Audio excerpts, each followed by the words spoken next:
अस्सलामुअलैकुम dear students. आज हमारे पास unit number 6 television versus newspapers. आज हम इसकी एक्सरसाइज पढ़ेंगे। एक्सरसाइज में सबसे पहले ग्लोसरी में पहला वर्ड है ब्रॉडकास्ट। ब्रॉडकास्ट होगा टू ट्रांसमिट।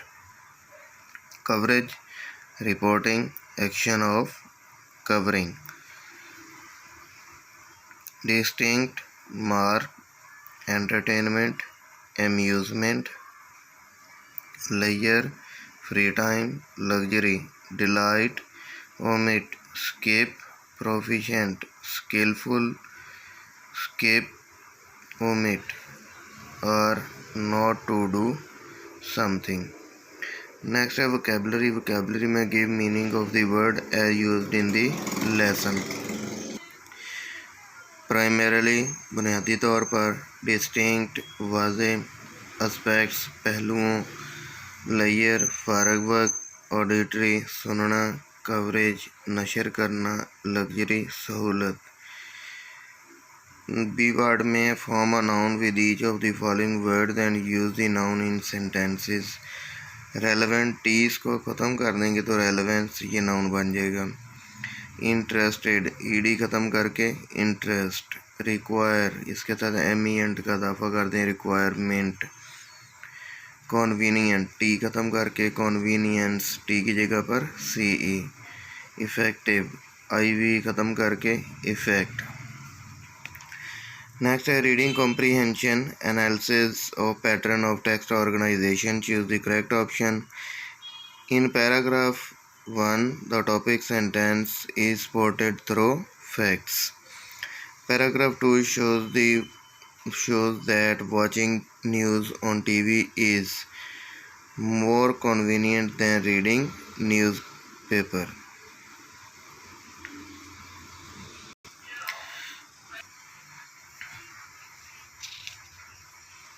नेक्स्ट हमारे पास grammar portion modal verbs. Put appropriate modal verbs into the gaps.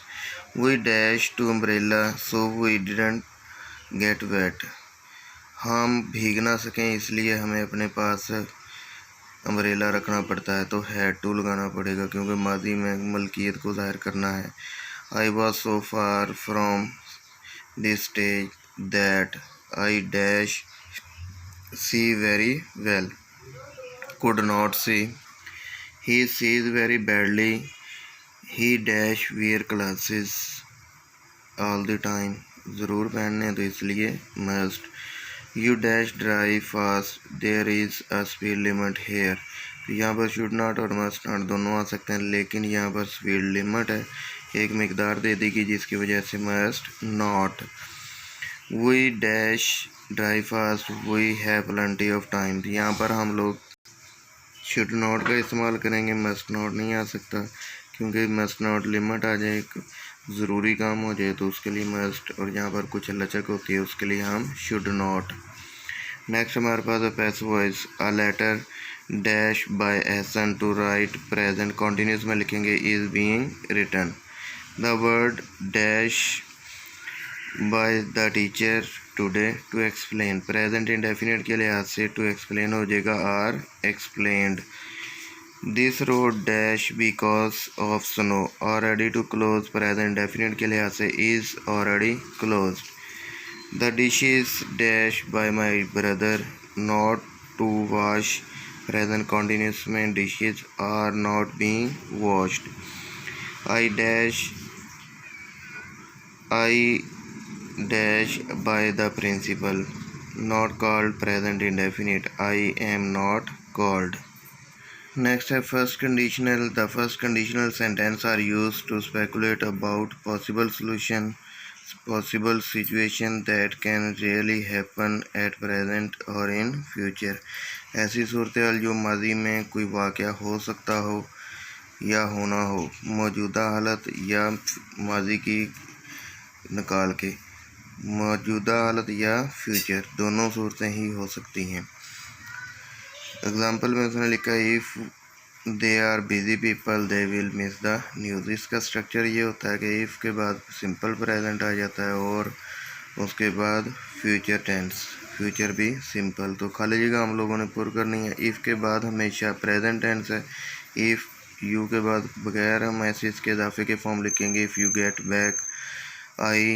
अब बी हमारे पास विल शैल को फिल करने के लिए I shall be angry.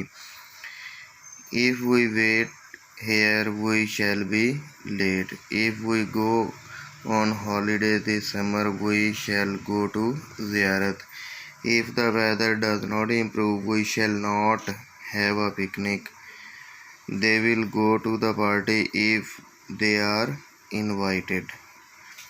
Next हमारे पास कुछ रूल्स एंड रेगुलेशन दिए हुए हैं लेटर्स को स्किप करने के लिए। B silent, B is not pronounced when following by M, यानी कि अगर बी एम से एम के बाद आता है तो प्रोनाउंस नहीं किया जाता है। C is not pronounced in the ending SCLE, जब SCLE स्पेलिंग होते हैं तो उस वक्त सी प्रोनाउंस नहीं होता।